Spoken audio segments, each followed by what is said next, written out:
I understand that Hugo Ekitike, if he was to be sold, he would prefer to play for Liverpool Football Club.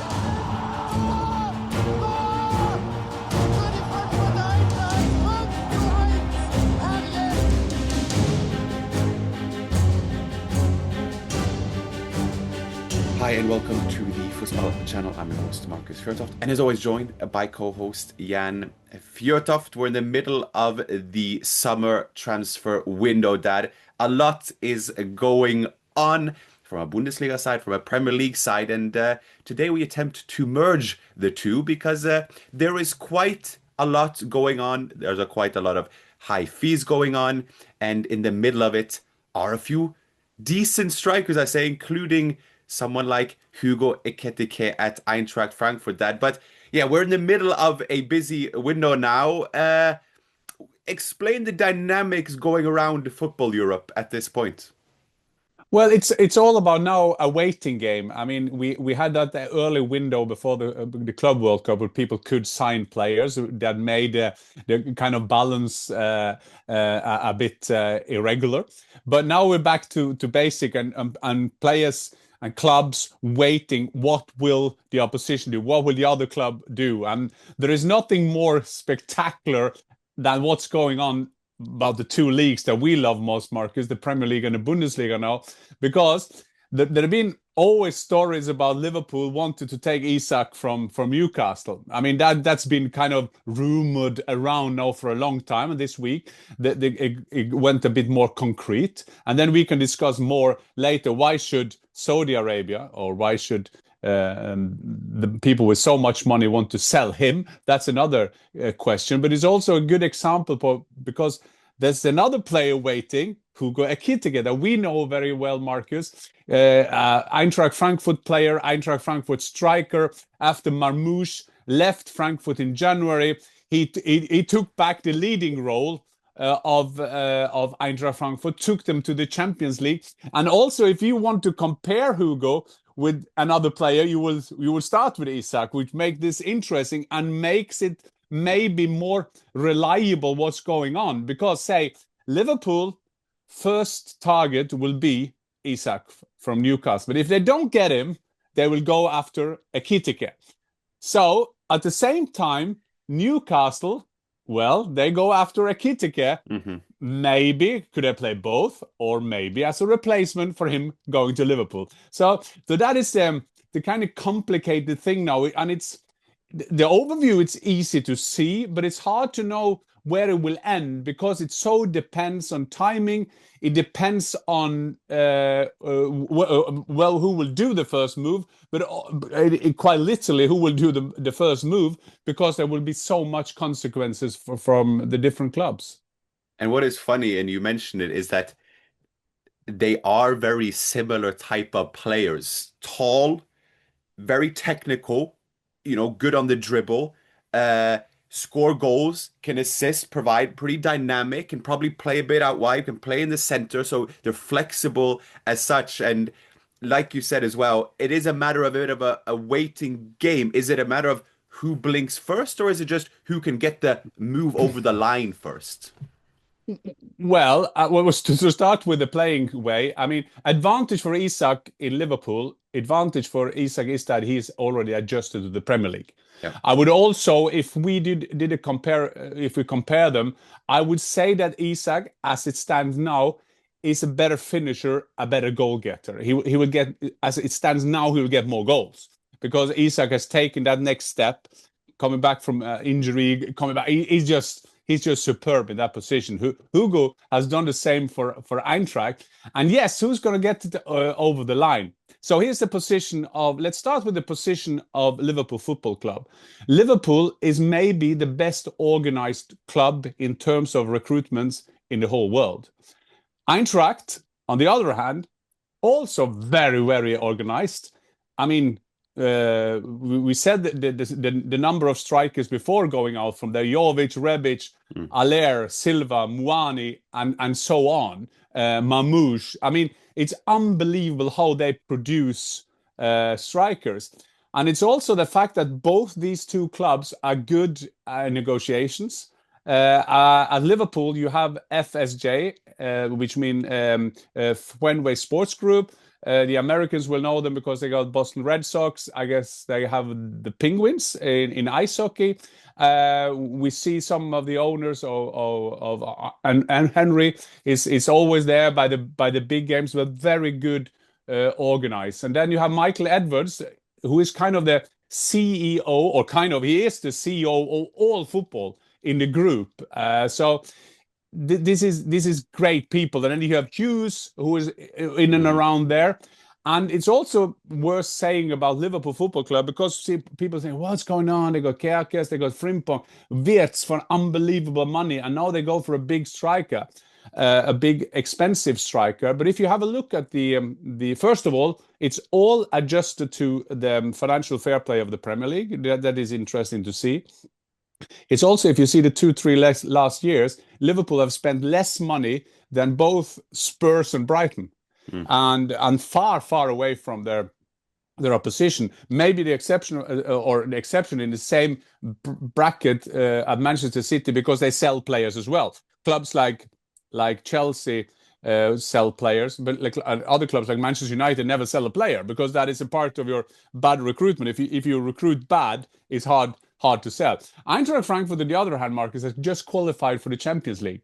They've had major sales the last couple of years, couple of seasons. They go into the Champions League, so they are very relaxed in Frankfurt, because they know they don't have to sell Hugo, and that's why they put a tag of 100 million euro on him. And people were laughing when they put 80 on Marmoush in January. You remember I said there's no chance that he will be sold. Eintracht Frankfurt told me that. They told me that there is no chance that someone will come in January and pay 80 for him. And Manchester City came and they sold him. So it's quite interesting that two so good organized clubs come against each other at the same time. And then it begs the question, that is Ekitike worth 100 million? And there are arguments on both sides, and without taking the answer away from your mouth, but he is 23. He's still seen as someone who hasn't fulfilled his full potential yet. At the same time, he hasn't had a season in which he scored over 15 league goals over the course of a season either, which also is part of the point in terms of fulfilling his potential as such. But in the market we're in, 100 million with the high demand, the low supply, the classic market dynamics, it might very well be that Ekitike could go for 100 million, no? Absolutely. And because we said the same with Florian Wirtz, if a player at caliber is available, and it's possible that you can get him, you will have to go after him, because that's what the market is doing now, Marcus.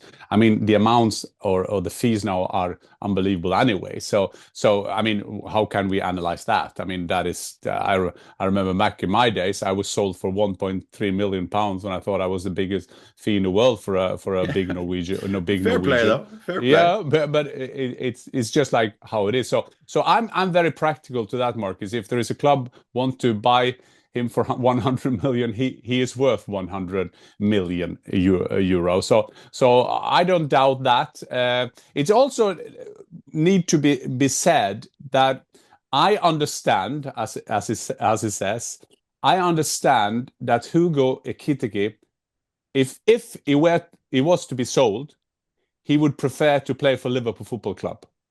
So if he got to choose between Newcastle and Liverpool, so if the club comes, we have the both same amount of money, where do you want to go? He wants to go to Liverpool.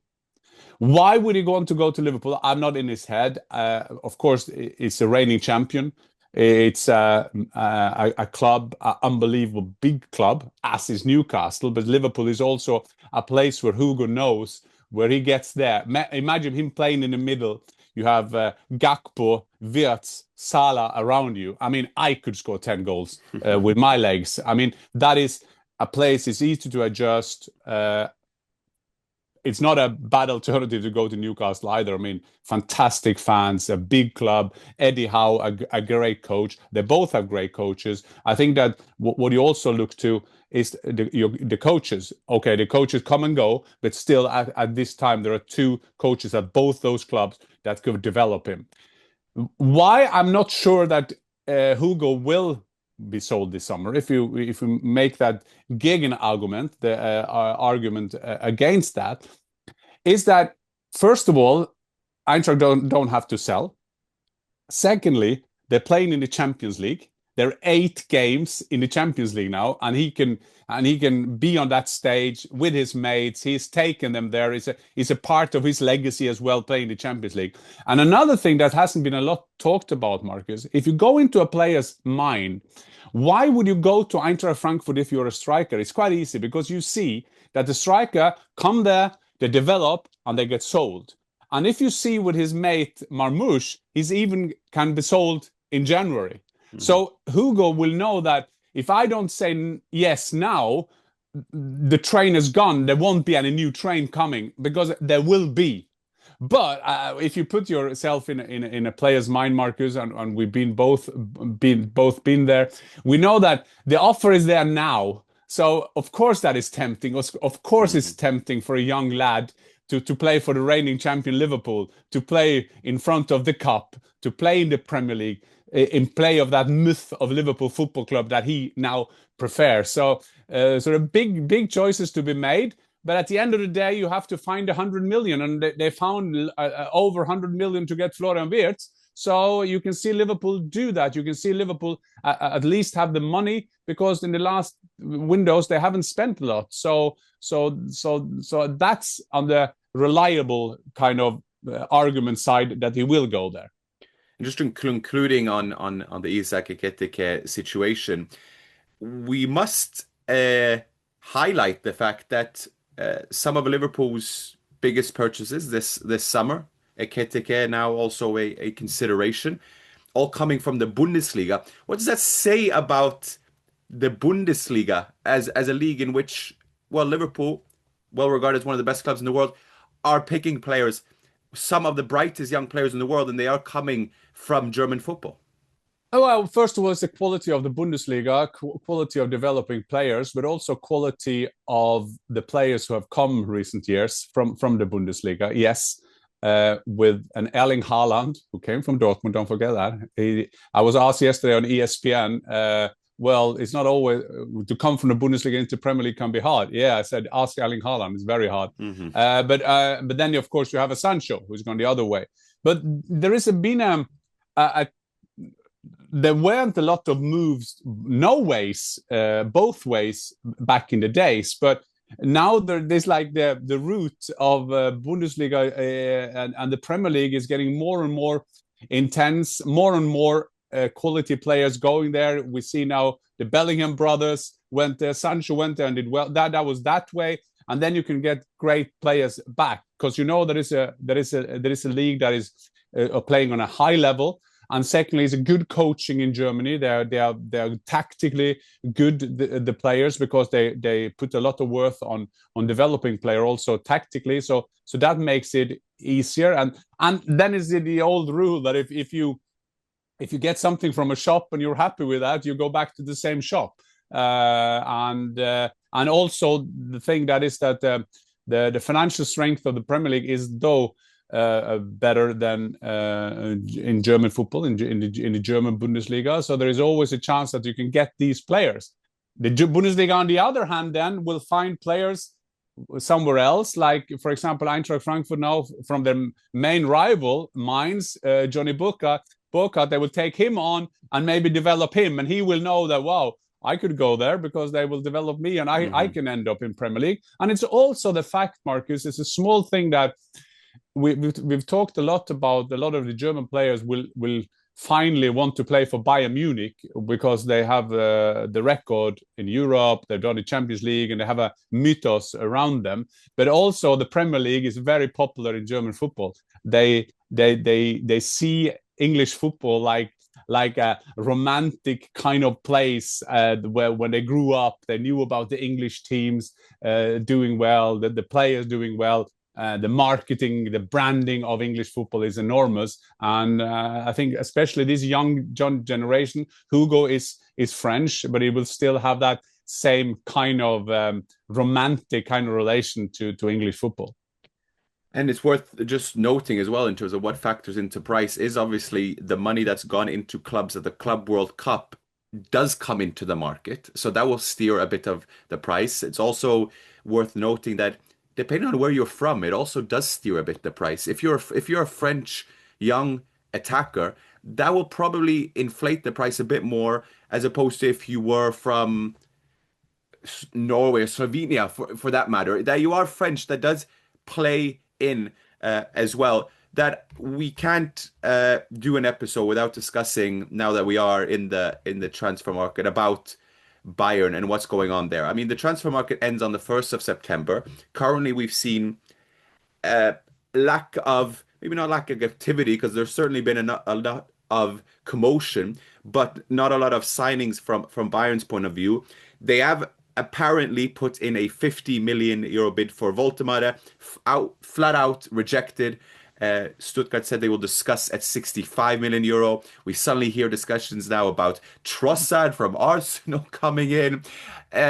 Obviously, we're wary that Bayern's ever-exhausting list, to some degree, is the creation of media. But at the same time, the approach that we see, it does seem a bit scattered. Now we see also a large bid put in for Luis Díaz as well. And I just wonder your thoughts on if that is Bayern. And one of our people in our community commented and said, well, is it Bayern signing these big world stars, so to speak? And we can define whether Luis Díaz is that or not.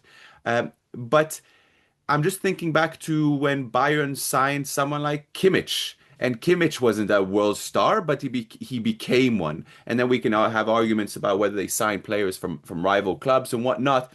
But the out-and-out world-class player, has that been a staple of Bayern? And is that the right approach for them to go at now? Because for me, it reeks a bit of desperation, if I say so myself. Yeah, and if you compare them with Liverpool Football Club, who have this strategy of their recruitments, they do it step by step. They define who they want. They end up now Liverpool. I would stop now with Liverpool, but Liverpool now with 7 or 8 players who are 24 and under. Szoboszlai is 24 and is one of the oldest now in the team. I'm overdoing the argument, but you know what I'm saying. Mm-hmm. I can't see a strategy from Bayern at the moment. It's not actions, it's reactions in terms of as you say, and you used the word desperate, that's how it seems outside. Remember, they tried to catch Gittens before at the day, apparently, that he had his medical at Chelsea. I mean, that is a bit late. And I think and I've said this before, the perfect player for Bayern is Woltemade. He's a German player. He's proven goal scorer. He's a proven great player. So he will give them something that they don't have. And then just to complicate the understanding of the lack of strategy even more, Max Eberl are doing all the deals. But you know who's doing the deal with Stuttgart? Is COO Dresden. Mm-hmm. What was that? What's that? What kind of signal does that send to you? And then Max Eberl says all the time, and I got sympathy for him, that a board of advisors will always give you inflicted arguments. They will say, give us the best players, but we have to save money. But if you're going to save money, and just to underline your point, Marcus, do you go to England then? Do you go to Diaz, who is 28 years of age, and buy him for 80, 90 million euros? Is that the place where you go to do it? Having said that, I'm not even sure that Diaz will make them so much better, because I follow Diaz closely. Great players, great contribution to Liverpool Football Club in a very successful championship year. But still, will he make Bayern so much better if they play with Gnabry or Coman? Of course he won't. So that is a bit funny, and it's also, you get also the feeling, Mark, is not only desperation, and I mean that is the privilege of us. We can analyze this, what we see, what we hear. Williams from Bilbao, we were told he will only come to Bayern if he doesn't get a registration at Barcelona. Didn't get a registration, signed an 8 or a 9 year deal for Bilbao. Diaz, now you have the same feeling. We are told that he wants to play for Bayern. I'm not 100% sure that. I got a feeling that he's playing Bayern. He's using Bayern to get a better deal.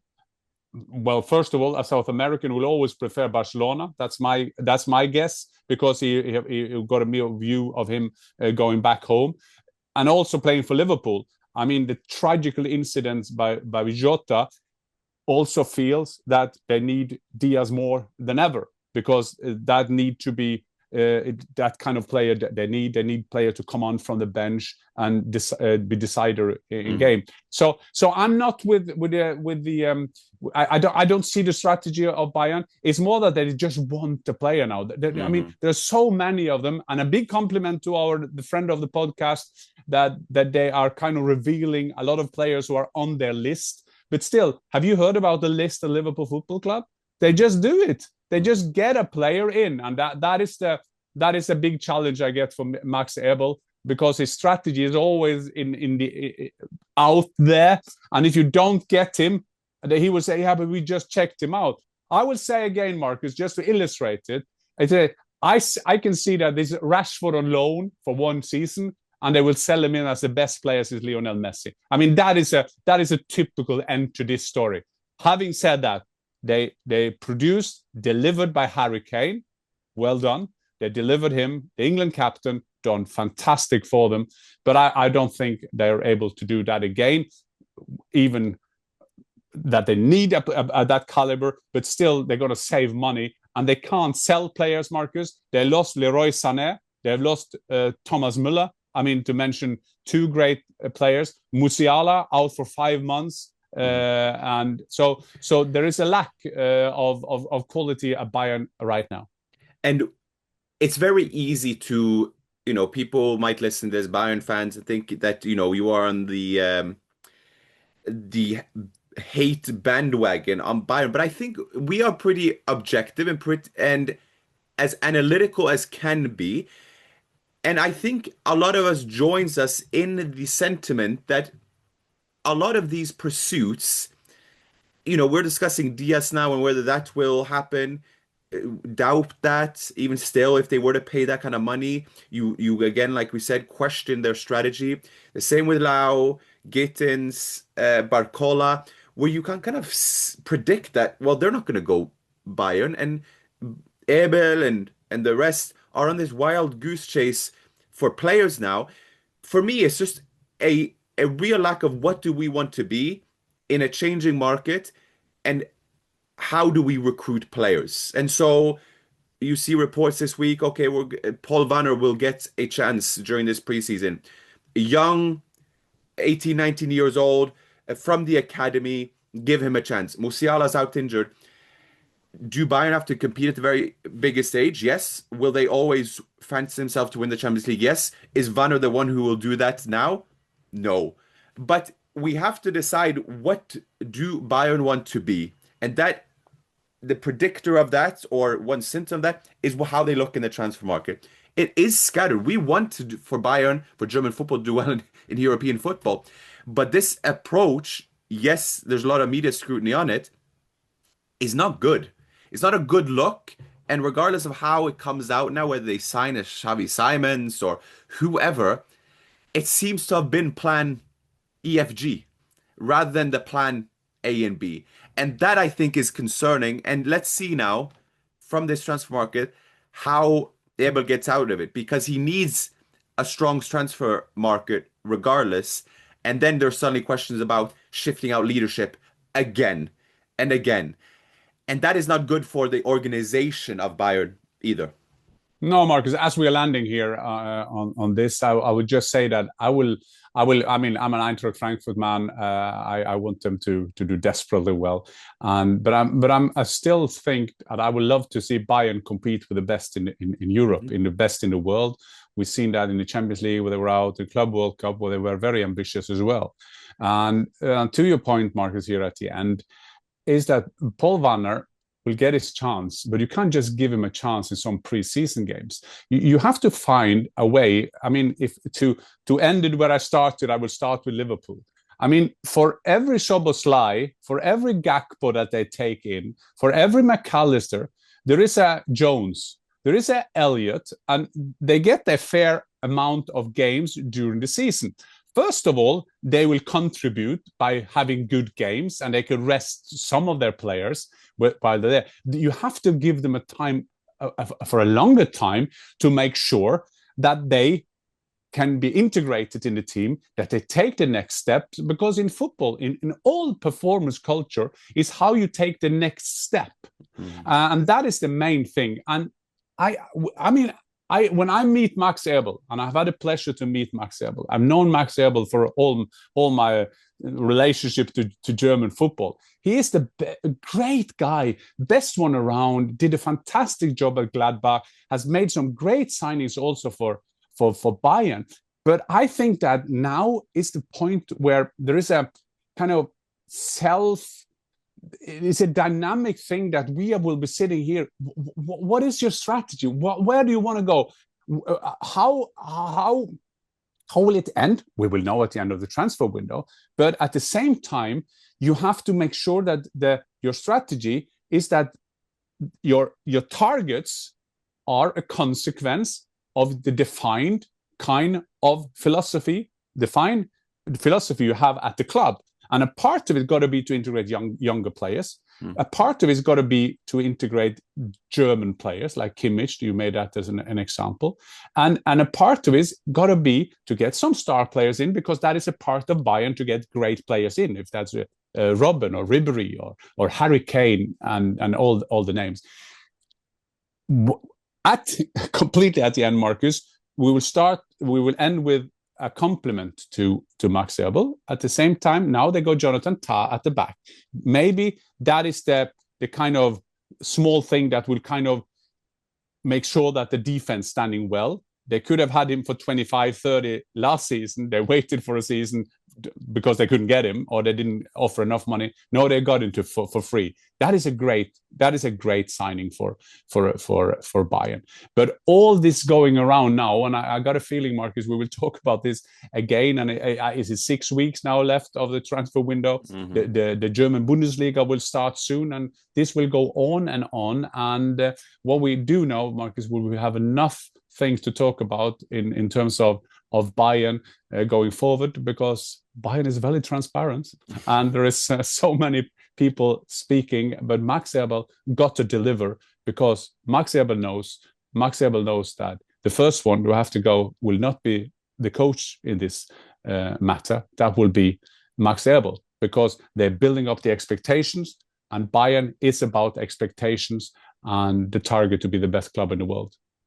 And so we shall see, as we will be there with the latest updates, and let us see where the fate of Hugo Ekitike leads for Liverpool, for Newcastle, and for Isak's concerns. But for now, Dad, auf Wiedersehen, and we'll see each other shortly. Auf Wiedersehen.